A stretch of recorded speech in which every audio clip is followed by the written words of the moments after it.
아멘. 여기 54절 말씀에 내가 나그네 된 집에서 주의 율례들이 나의 노래가 되었나이다, 이렇게 말씀했습니다. 괴테는 나그네라는 시를 하나 썼습니다. 그 시는 내용이 이렇습니다. 그렇고 말고 나는 단지 한 사람의 나그네에 지나지 않아. 이 지상에서의 일개 순례자라는 말이네. 자네들이라고 해서 그 이상의 존재라고 할 수 있는가? 막 이렇게 되어 있습니다. 존 번연의 철로역정에 보면은 한 순례자가 무거운 짐을 지고 길을 가는데 그 짐이 너무나도 힘들었는지 땀을 흘리고 다리가 떨리고 참 힘들었습니다. 그런데 어느 한 지역에 오니까 작은 문이 하나 나타났는데 그 문으로 들어가긴 들어가야만 그 길을 갈 수가 있는데 거기에 십자가가 있습니다.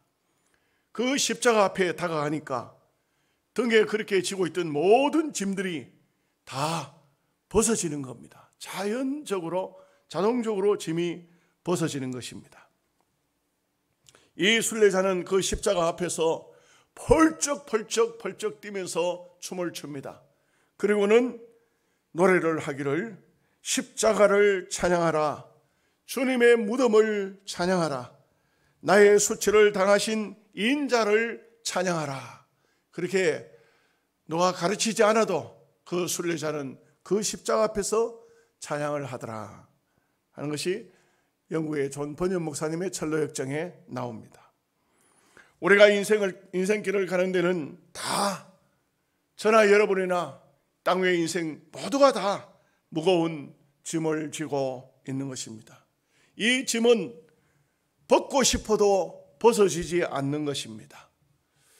많은 여러 가지 생각지 않았던 그런 일들까지 다 하나의 짐이 되어서 그야말로 주님의 말씀처럼 수고하고 무거운 짐진 자입니다. 인생의 짐입니다. 때로는 가정의 짐이고 직장에서도 주어져 있는 일거리들은 다 짐이요, 인생 삶이 다 짐이요, 또 알게 모르게 죄를 지어서 그 죄도 다 짐입니다. 이 땅 위의 인생은 다 짐을 지고 있습니다. 짐을 지고 있지 않은 인생은 없습니다. 소위 철학하는 사람들은 인생을 많이 생각하죠. 인생이 뭔가 이런 생각을 많이 합니다. 유명한 데카르트가 어느 날 공원에 앉아가지고 깊이 생각을 하고 있었던 것 같습니다.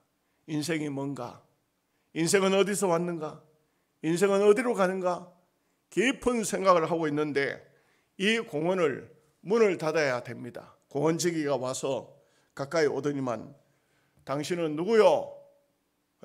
움직이지 않고 가만히 있으니까 거린인지 나그네인지 이렇게 생각했는지 당신은 누구요? 하고 물었습니다.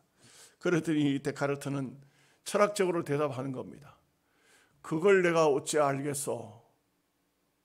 내가 그걸 지금 생각하고 있는 중이요. 그래도 공원지기가 다시 말합니다. 어디서 왔소? 내가 그걸 알았다면 이렇게 고민을 하겠소? 또 공원지기가 그러면 어디로 갈 것이요? 내가 어디로 갈 것을 알았다면 벌써 여기를 떠났을 것이요. 공원지기하고 이 철학자하고 주고받은 말이 얼마나 참 재미있는 말입니까?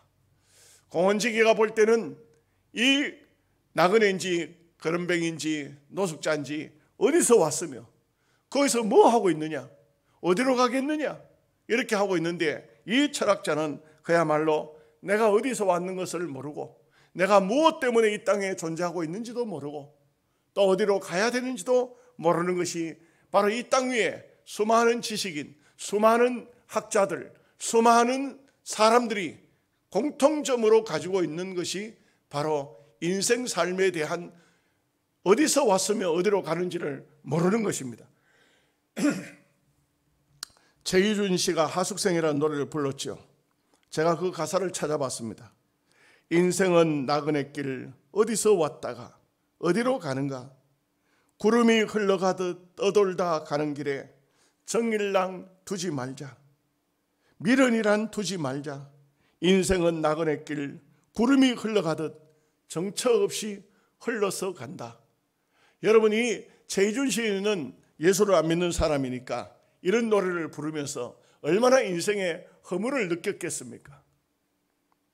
과연 인생은 어디서 왔는지 어디로 가야 하는지를 모르는 것이 인생일까요? 성경은 정답을 말씀하고 있습니다. 성경은 우리가 어디서 왔으며 무엇을 해야 되며 어디로 가야 되는가를 명확히 말씀해 주고 있습니다. 시편 90편 9절에서 10절 말씀에 우리의 모든 날이 주의 분노 중에 지나가며 우리의 평생이 순식간에 다하였나이다. 우리의 연수가 70이요 강건하면 80이라도 그 연수의 자랑은 수고와 슬픔뿐이요 신속히 가니 우리가 날아가나이다. 이게 성경 속에도 수많은 참 위대한 그런 주의 종들도 인생은 땅 위에서 고달픈 인생을 살고 그리고 하나님 앞에 인생이 간다는 것을 말하고 있죠. 베드로전서 2장 11절에서 12절 말씀에 사랑하는 자들아 나그네와 행인 같은 너희를 권하노니 영혼을 거스려 싸우는 육체의 정욕을 제어하라. 너희가 이방인 중에서 행실을 선하게 가져 너희를 악행한다고 비방하는 자들로 하여금 너희의 선한 행실을 보고 건고하시는 날에 하나님께 영광을 돌리게 하려 함이라. 우리는 이 땅 위에서 사는 삶을 어떻게 살아야 되는지 명확히 말하고 있습니다. 하나님 앞에 하나님 보시기에 아름답게 선하게 의롭게 살아야 될 것을 성경은 권면하고 있습니다. 그러므로 우리 나그네의 인생길에 있어서 중요한 몇 가지를 생각해 볼 수 있는데, 첫째는 나그네의 인생길은 고달프고 괴롭고 힘들다는 것입니다. 나그네가 즐거운 사람은 없습니다. 나그네 인생길은 다 고달프고 외로운 길이 바로 나그네 인생 길입니다. 욥기 14장 1절 말씀에 여인에게서 난 사람은 괴로움이 많고 사는 날이 적다, 이렇게 말씀하고 있습니다. 이 땅 위의 인생의 삶이 다 괴로움과 고통이 많다는 것입니다. 그러나 우리가 참 이런 고달픈 인생길을 살지만 찬양할 수 있다는 것, 노래할 수 있다는 것이 우리에게 얼마나 귀중한 것입니까? 노래가 세상 노래가 아니지 않습니까? 우리는 하나님의 사람들의 노래가 아니겠습니까? 제가 한 주간 감사한 기도회에서 기도회를 집회를 인도하는데 화요일 저녁에는 화요 구국 기도회가 열립니다. 화요 구국 기도회가 열릴 때 몇 년 동안 기도회 화요일 날 찬양을 인도하는 사람이 있어요. 그거 보면은 책이 굉장히 커요. 책이 큰데 희한한 것은 뒤에 그 찬양을 받쳐주는 찬양 대원들이 있는데 여청년들인데 또 그 찬양을 인도하는 분은 책이 큰데 여청년들은 조그만해요. 우리 교회도 그렇게 적은 사람 잘 없는 것 같아요. 어디서 그렇게 작은 사람들을 뭐 골라왔는지 잘 모르겠어요. 자기가 크니까 적은 사람 골라왔는지 모르겠어요.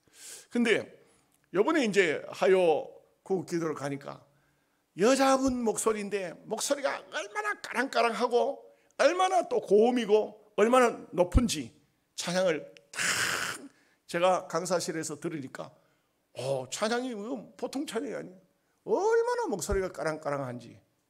그래가지고 그렇게 목소리가 흘러나오고 또 베이스 톤으로 뒤에서 받쳐주는 그런 소리가 또 아주 우렁차게 나와서 나중에 제가 아직 시간이 덜 됐지만 강사실에 나와서 올라와 보니까 제가 또 깜짝 놀란 게 너무 비유가 되니까 앞에 리드하는 찬양 인도하는 여자분은 조그만해요. 그리고 뒤에 있는 사람은 체격이 막 우람한 얼마나 큰 체격을 가지고 있는 남자분들이 3명이나 있더라고요. 그래서 참 속으로 웃었습니다. 근데 찬양을 하도 잘해가지고 제가 집회를 다 마치고 난 다음에 그 여자분 보고 물었어요. 뭐 하는 분이냐 하니까 전도사를 하더라고요. 다른 분들은 다 직장, 전부 서울에서 데려왔더라고요. 서울서 내려왔더라고요. 그래 이 하요 구국 기도를 하고 또 밤에 또 올라가가지고 또 직장 근무하고 이렇게 하는 분들이다. 그렇게 하는데도 불구하고 그 참 찬양하고 그 먼 곳까지 와서 참 열정을 다해서 찬양하는 이런 모습은 얼마나 아름답고 복된 모습인지 모릅니다. 우리가 이 땅에 사는 삶은 참 그냥 살면은 외롭기 그지없지만 찬양하면서 살면 그 삶은 복 있는 삶이 될 수밖에 없습니다. 인생이라는 것은 원래 에덴 동산에서부터 하나님의 곁을 떠나면서부터 어두움이 왔고 고통과 괴로움이 왔습니다. 창세기 4장 13절에서 14절 말씀에 가인이 여호와께 아뢰되 내 재벌이 지기가 너무 무거우니이다. 주께서 오늘 이 지면에서 나를 쫓아내시온즉 내가 주의 낯을 배웁지 못하리니 내가 땅에서 피하며 유래하는 자가 될지라 무릇 나를 만나는 자마다 나를 죽이겠나이다. 참 이 가인은 가인의 부모였던 아담도 마찬가지지만 에덴 동산에서 범죄하자 곧바로 쫓겨났고 가인이 동생을 죽이자마자 하나님께서 바로 가인을 유래하는 자로 만들어버렸다는 것을 성경을 통해서 알 수가 있습니다. 인생은 땅 위에 사는 삶이 결코 녹록지 않습니다. 참으로 외롭고 괴롭고 힘든 것입니다. 시편 103편 15절에 인생은 그날의 풀과 같으며 그 영화는 들의 꽃과 같도다. 인생이 뭐냐? 그것은 결국은 풀의 꽃과 같다. 저는 이게 진짜 꽃인 줄 알았어요. 여러분들도 혹시 그렇게 생각하셨나요? 나는 그냥 대충 이렇게 보고 오늘 내가 꽃이 하도 이뻐가지고 사진을 찍으려고 핸드폰을 가져왔어요. 가만히 들다 보니까 이 가짜네. 가만히 보니까 보여요. 여러분 모든 식물에는 열매를 맺기 전에 꽃이 먼저 피죠. 꽃이 피고 나비가 날아오고 벌이가 날아오고 어떤 꽃들은 자동으로 수정이 되고 이렇게 해서 꽃이 피고 열매를 맺고 식물이 생명력이 보존되고 자손을 퍼뜨립니다. 그런데 이런 모든 꽃들이 계속 꽃만 피어 있을 수는 없습니다. 때가 되면 그 꽃은 시드는데 우리 인생을 가르쳐서 꽃에다가 풀과 꽃에다가 비유를 했다는 것입니다. 인생이란 뭐냐? 풀의 꽃과 같다. 그 영화가 풀의 꽃과 같다. 한순간 꽃이 피어서 향기를 품고 나비나 벌을 불러들어오지만 때가 되면 그 꽃은 다 시들어버리고 마는 것이죠. 이번에 태국에 있는 선교사가 한국으로 선교 보고를 하면서 이런 보고를 했어요. 태국에 도왕짠이라는 전도사님이 한 사람이 있었습니다. 이 사람이 오토바이를 타고 가는데 한 사람이 길거리에서 검은 가방을 하나 메고 나와가지고 막 태워달라고 좀 태워주시오 이렇게 하는 겁니다. 그러니까 그 사람이 누군지도 알지도 못하지만 그 사람을 오토바이 뒤에다 태워가지고 가는데 검문소에 가니까 검문을 하는데 이미 거기에 대한 것은 경찰들이 다 알고 있었던 것 같아요. 딱 검문소에서 잡혔는데 이 뒤에 탄 사람이 마약 운반책이었습니다. 이 도왕짠이라는 전사님은 전혀 그 사람을 알지도 못하고 이 사람이 참 그 외딴 곳에서 나와가지고 손을 들고 간절하게 태워달라고 하니까 태워준 것뿐인데 그런데 검문소에서 붙들렸습니다. 그리고 마약 운반책이 돼가지고 붙들려 들어가서 눈을 뜰 수 없을 정도로 매를 얻어 맞았습니다. 온 얼굴이 피범벅이 되고 온몸이 피범벅이 되고 그리고 자기는 억울하다고 아무리 이야기를 해도 그것은 안 됩니다. 왜 그러냐면 이미 암만 억울하다 해도 마약을 든 사람을 태워줬다는 마약 운반책이 되고 만 겁니다. 양쪽 발목에 5kg짜리 되는 쇠뭉치를 단 족쇄를 채웠습니다. 온 얼굴과 온 몸은 다 맞아 터졌고, 발목에는 이 5kg나 되는 쇠뭉치를 달고 재판을 받았는데 징역 35년을 받았습니다. 주의 일을 하는 전도사가 어떻게 마약 운반책이 되겠습니까? 아무리 많은 사람들이 그 사람에게 탄원을 넣었지만 태국 정부는 마약과 전쟁을 벌이고 있는 중이기 때문에 내주지를 않는 겁니다. 몸은 고달프고 아프고 괴롭고, 그리고 쇠고랑을 차고 옥 속에 들어가서 이분은 마음에 낙심이 돼도 보통 낙심이 된 게 아닙니다. 하나님, 어떻게 이럴 수가 있습니까? 내가 나쁜 짓 하다가 이렇게 된 겁니까? 이렇게 좋은 일을 하고 있는데 좋은 일을 하다가 어떻게 이렇게 됐는데 이 억울함을 풀어주십시오. 그러나 그 35년의 중형은 사라지지 않았고, 마약 운반책에 대한 아주 가혹한 형벌은 계속됐습니다. 35년의 중형을 받았으니 이제는 그 사람은 거의 감옥 속에서 일생을 보내야 하는 것입니다. 너무너무 화도 나고 너무나도 마음의 괴로움도 고통도 왔습니다. 맨날 며칠 동안 그렇게 고통과 아픔과 괴로움 속에 지내다가 하나님 앞에 드디어 기도하기 시작했습니다. 하나님, 어떤 뜻이 있습니까? 어떤 뜻이 있습니까? 막 기도하는데 하늘의 음성이 들렸습니다. 이 교도소 안에는 예수 믿는 사람이 아무도 없다. 너와 전도해 줄 사람도 아무도 없다. 너를 내가 이곳에 선교사로 보냈노라. 하나님, 왜 하필 나를 선교사로 보냈습니까? 왜 하필 이런 교도소로 나를 보냈습니까? 하나님께서 그에게 또 그렇게 말씀합니다. 이 교도소 안에 있는 800명을 너에게 준다.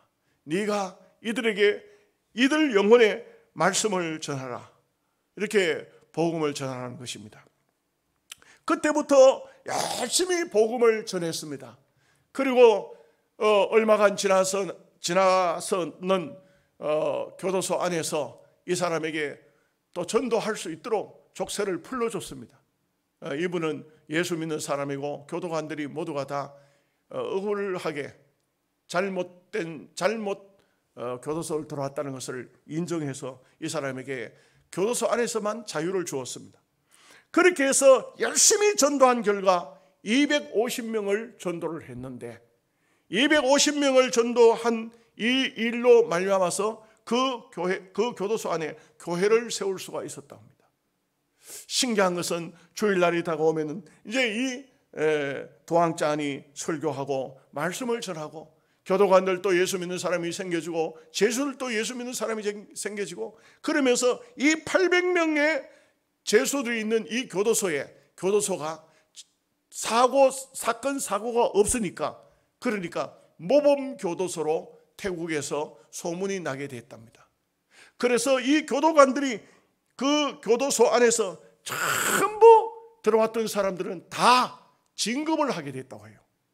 진급을 하게 되니까 아주 소문이 나게 되고 너무나도 좋은 교도소가 됐는데, 그런데 또 정부에서는 제일 골치 아픈 교도소가 치앙마이라는 교도소인데, 여기는 장기소들만 가다 놓는 곳인데 거기는 전부가 20년 이상 징역을 받은 사람들입니다.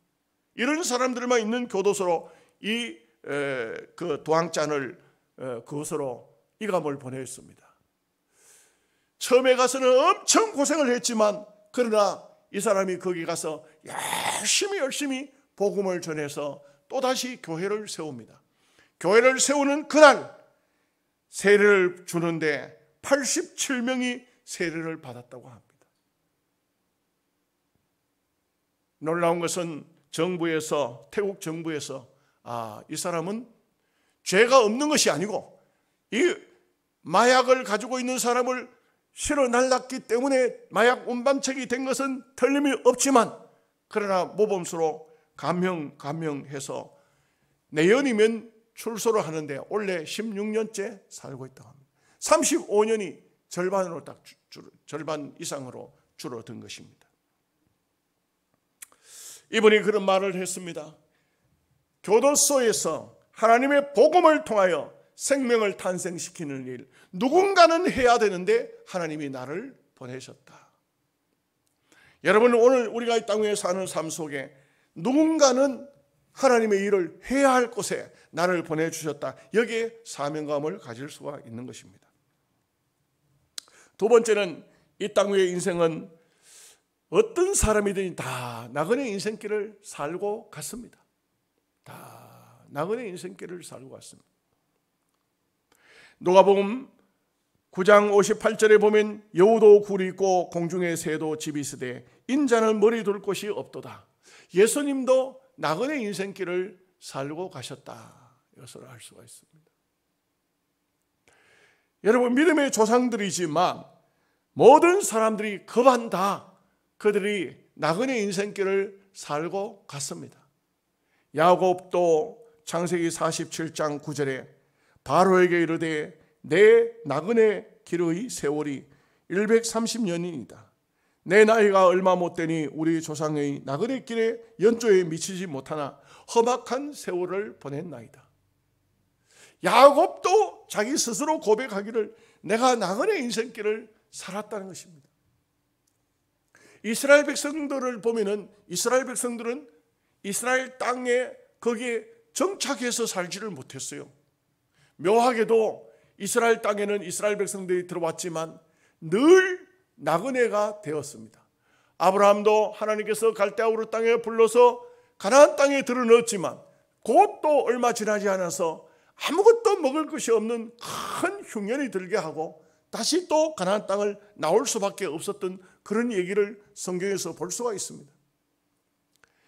모세를 통해서 이스라엘 백성들이 200만 명이나 또 가나안 땅을 들어가게 됩니다. 그 광야 생활 40년 나그네 길을 청산하고 여호수아를 통해서 들어갔지만 그러나 그들은 오래가지 못했습니다.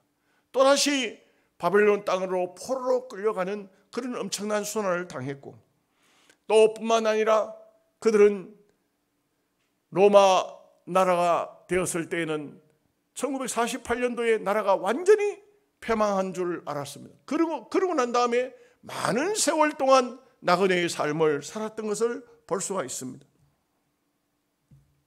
어쩌면 인생의 삶이라는 것은 땅 위에 사는 삶이 고정되어 있는 삶은 아닌 것 같아요. 하나님께서 또 나그네 인생길을 가게 하고 그런 것을 볼 수가 있습니다. 저는 참 목회자들 중에 행복한 목회자죠. 영양에 와서 31년을 지났습니다. 아마 우리나라에 한 교회 목사가 어느 교회에 들어와서 30년 이상 있은 목사는 그렇게 많지 않을 겁니다. 여러분 한번 찾아보십시오. 얼마나 될런지. 많지 않을 것입니다. 저도 영양서북교회에 와서 떠날 수 있는 기회도 여러 번 있었는데 어떻게 된 것인지 하나님께서 영양서북교회를 떠나지 못하게 하고 지금까지 왔는데 이제는 떠나라 하면 큰일 납니다. 쪽박 차야 돼. 하나님께서 은퇴하는 날까지 영양서북교회에서 뿌리를 박게 하셨는데 그러나 나그네 인생길이 아닌 것은 아닙니다. 언젠가는 이곳이 저의 영원한 고향이 아니요 주님께서 부르시면 가야 된다는 것은 너무나 잘 알고 있는 사실입니다. 코로나 때문에 많은 목사님들이 많은 주의 백성들이 세상을 떠나시더라고요. 그러니 우리 동기 목사님 중에도 선교사님 중에도 선교사님 사모님 중에도 세상을 떠나시더라고요. 참 땅 위의 인생은 절대 영원하지 않은 것입니다. 어느 날 어느 순간인가는 나그네 인생으로 떠나야 하는 것입니다. 그 고대 안암병원의 외과 의사였던 박간태 의사 선생님이 몽골로 떠났습니다. 몽골로 떠났는데 이분이 떠나기 전에 책을 하나 썼는데 나를 이끄시는 하나님의 손, 이런 책을 썼습니다. 고등학교 다닐 때에 수련회 가가지고 기도하기를 하나님 나에게 은혜를 주시면 내가 선교 사업을 하고 싶습니다. 앞으로 하나님의 영광을 위해서 내가 선교사가 되겠습니다. 이렇게 했는데 이분은 대학을 들어갈 때 의과대학을 들어갔고 의사가 되면서 선교사의 꿈은 다 잊어버렸습니다. 다 잊어버렸습니다. 그저 의사로서 열심히 살고 가정을 잘 꾸리고 그리고 또 내가 교회를 잘 섬기면 안 되겠느냐 이런 생각을 했습니다.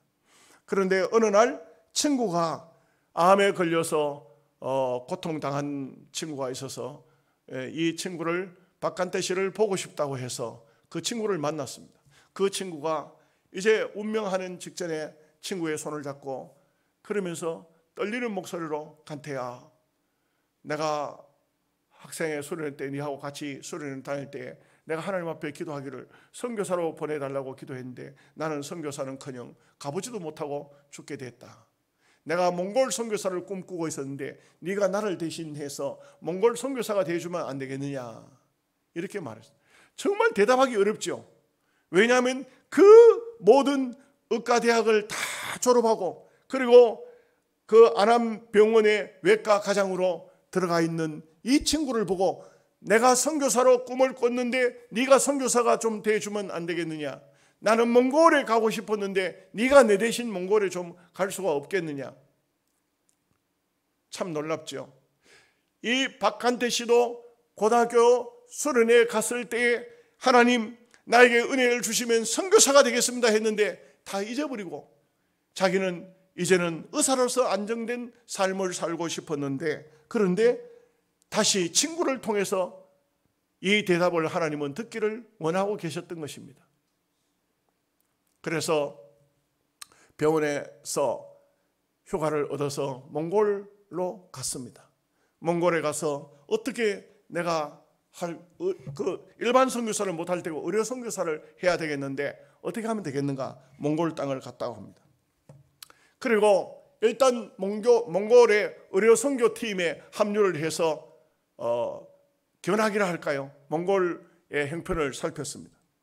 어디서 환자가 있다 합니다. 그 환자가 병원에 올 수가 없습니다. 말을 타고 환자에게 가야 됩니다. 가서 치료를 해줘야 합니다. 그런데 말을 타고 가는데 10시간을 가더랍니다. 10시간의 말을 타고 가서 그 환자를 수술하고 그 환자를 치료해 놓고는 다시 10시간을 와야 되지 않습니까? 그 10시간을 와야 되는데 얼마나 피곤하고 얼마나 힘들고 얼마나 고생스럽겠습니까? 돌아온 박간태 씨는 하나님 앞에 이렇게 기도했답니다. 하나님, 이거는 제가 할 일은 아닌 것 같습니다. 저는 못하겠습니다. 도저히 할 수가 없었습니다. 그런데 그 몽골 텐트가 쳐져 있고 텐트 앞에서 나와서 기도를 하고 눈을 딱 떴는데 하늘에 별이 완전히 쏟아질 듯 별들이 팍 보이는데 그 별들 속에서 주님의 음성이 들려오더라는 것입니다. 간태야, 여기 죽어가는 수많은 영혼들을 위해서 네가 가지 않겠냐? 주님, 저는 못하겠어요. 주님, 저는 할 수 없습니다. 그런데 주님의 음성이 다시 들려옵니다. 나는 너를 들어서 저들을 구원하고 싶다. 이 박간태 씨는 그날 하나님과 못합니다. 하나님은 너가 적임자다. 나는 못합니다. 수도 없이 주고받고 갈등 번민하다가 새벽녘에 가서 두 손을 들고 주님이 그렇게 나를 원하시면 내가 오겠습니다. 4살 먹은 아들과 첫 돌을 맞은 딸을 데리고 그 가족이 몽골로 들어왔습니다. 몽골로 들어왔는데 그 몽골의 선교사는 이철희 선교사였습니다. 이 이철희 선교사가 갑자기 박한태 선생님, 내가 고국으로 들어가야 됩니다. 행편상 내가 여기 지금 있을 수가 없습니다. 그러니 내가 들어가거든 이 주일날이면 예배를 드리러 오는 이 사람들에게 선생님이 설교를 좀 해주세요. 몽골 말도 모르는데 설교를 해달라는 것입니다. 그리고는 이철희 선교사는 박한태 씨한테 모든 것을 맡기고 한국으로 들어가 버렸어요. 그랬을 때에 이 박간태 씨는 몽골 말을 배우기 위해서 사전을 갖다 놓고 그걸 밤잠을 자지 않고 공부를 하고 그야말로 몇 시간씩이나 말을 타고 가서 한자를 치료하고 그렇게 돌아오면서 주일이 다가오는데 얼마나 두렵고 얼마나 걱정이 되는지, 이 설교를 전도사도 안 해본 사람이 의사가 어떻게 설교를 할 수가 있겠어요? 그래가지고는 박간태 씨의 말에 의하면은 잠을 자다가 깨도 몽골 말을 꿈속에서도 몽골 말을 배웠답니다. 그렇게 해가지고 결국은 주일이 다가왔을 때 강단에서 설교를 하게 됩니다. 자기가 하나님 앞에 하나님 나에게 은혜를 주시면 내가 선교사가 되겠습니다. 전혀 생각지도 않았던, 완전히 이것은 하나님께서 이 박간태 씨에게 선교사의 길을 만들어 놓고 사용하셨던 것을 알 수가 있습니다. 밤새 몽골 말을 배워가면서 설교 원고를 놓고 기도했는데 그 이튿날 강단에 서가지고 설교를 하는데 몽골 말로 그냥 몇 단어 이렇게 얘기하는 게 아니고 설교를 해야 되니까 얼마나 힘들겠어요. 땀을 뻘뻘 흘리고 힘들어서 설교를 하는데, 그런데 놀라운 역사가 나타납니다. 이 수많은 사람들이 모여서 함께 몽골 말로 설교를 듣는데 그들이 전부 말씀을 들으면서 아멘, 아멘, 그 서투른 몽골 말을 하는데도 불구하고 아멘, 아멘, 아멘 은혜를 받기 시작했습니다. 더 놀라운 일이 벌어졌다고 합니다. 그 가운데 한자들이 있었는데 목사님이 간태 선교사가, 의료 선교사죠, 선교사가 기도를 해주러 가면은, 기도해주러 가면 벌써 아마 막 한자가 넘어지고 자빠지고 기도하면 방언 기도가 터지고 이런 역사가 막 나타나기 시작하더라고요. 그래서 그 몽골 선교에 있어서 이 박간태 씨가 지금은 하나님 앞에 강건적으로 쓰임을 받고 있다는 것을 하나님이 인도하시는 손해라는 책 속에서 기록하고 있는 것을 보았습니다. 우리는 절대 나그네 인생길에 우리만 있는 것이 아닙니다. 주님이 우리와 함께 계신다는 것을 확신해야 됩니다. 한 가지 더 말씀드리죠.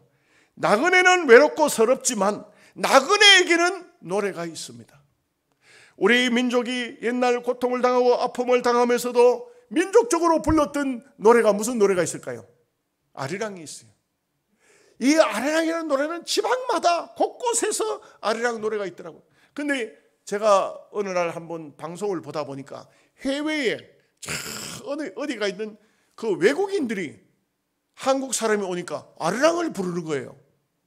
놀래가지고 그들에게 물어봤더니 옛날 세계 제2차 대전 때 일본 사람들이 징용 끌려간 사람들이 그 외국까지 멀리 가지고 갔었는데 그 사람들이 늘 입에 달아놓고 부르는 노래가 아리랑 아리랑 아라리요, 이 노래를 부르더라고요. 그 아리랑 소리 노래가 그 외국인들한테까지 그 아리랑이 들어가서 그 사람들도 한국 사람을 보면서 한국 사람을 보면은 아리랑 노래가 나오더라 이거죠. 나그네의 삶은 외롭습니다. 나그네의 삶은 참 쓸쓸합니다. 그러나 나그네에게 참 그래도 나그네가 살아갈 수 있는 것은 노래가 있기 때문입니다. 타향살이 몇 해든가 손꼽아 헤어보니 고향 떠난 10여 년의 청춘만 늙었네. 부평 같은 내 신세가 혼자도 기가 막혀 창문을 열고 바라보니 하늘은 저쪽. 고복수 씨가 불렀던 타향살이라는 아주 유명한 노래입니다. 찬송가가 아니기 때문에 부를 수는 없습니다만, 그러나 우리가 참 옛날 우리 민족도 그야말로 여러 군데서 핍박을 당했죠. 중국에서, 일본에서 참 나라를 빼앗기고 힘들고 어려울 때 우리 조상들이 노래를 불렀었다는 것이죠. 우리가 성경을 통해서 보면은 가장 노래를 많이 한 사람이 누군가? 다윗이라고 봅니다. 왜 그러냐? 다윗은 어쩌면은 하나님의 섭리와 뜻 가운데서 많은 것을 이룬 사람이지만, 그러나 그 마음속에는 또한 하나님을 얼마나 갈망했는지 나그네 인생을 살았다는 것을 알 수가 있습니다. 이 다윗의 그 참 아주 제일 유명한 것은 다윗이 하나님의 법궤를 모셔올 때 다윗이 속옷이 다 보일 정도로 춤을 췄습니다. 미갈이 창밖으로 내다보다가 이 다윗을 보고 얼마나 비방했습니까? 그러나 이 다윗은 미갈을 향해서 한 말이 있죠. 너는 나를 없이 여기지만 나는 여호와 하나님 앞에서 춤을 추고 노래한 것입니다. 이 다윗의 마음속에는 하나님을 향한 그 노래하는 마음이 얼마나 간절했는가. 역대상 15장 16절에 보면 노래한 자들을 세우고 비파와 수금과 재금 등의 악기를 울려서 즐거운 소리를 크게 낼라. 이렇게 하나님의 법궤가 들어올 때 모든 노래하는 사람을 세우고 그 당시에 모든 악기, 비파, 수금, 재금 모든 악기를 큰 소리를 내라. 큰 소리를 내라. 하나님을 찬양하라. 하나님을 찬양하라. 오늘 우리가 하나님을 찬양할 수 있다는 것은 굉장한 축복이고 은혜입니다. 우리는 다 나그네 인생들입니다. 외로운 인생들입니다. 하나님의 백성들이지만 우리는 멀지 않아서 우리의 본향으로 가야 됩니다. 우리는 나그네 인생이기 때문에 나그네 인생을 외롭지 않게 살 수 있는 방법은 노래하는 것입니다. 찬양대회로 부름을 받았다는 것은 하나님 백성을 대신해서 노래하는 사람입니다. 노래를 좋아해서 함께하는 사람도 있지만 노래를 못 부르는 사람도 노래를 들으면 즐겁습니다. 찬양대원들은 여러분들은 그냥 나그네가 아닙니다. 노래하는 나그네 사명감을 가지시기를 주님의 이름으로 축복합니다. 아멘. 기도하겠습니다.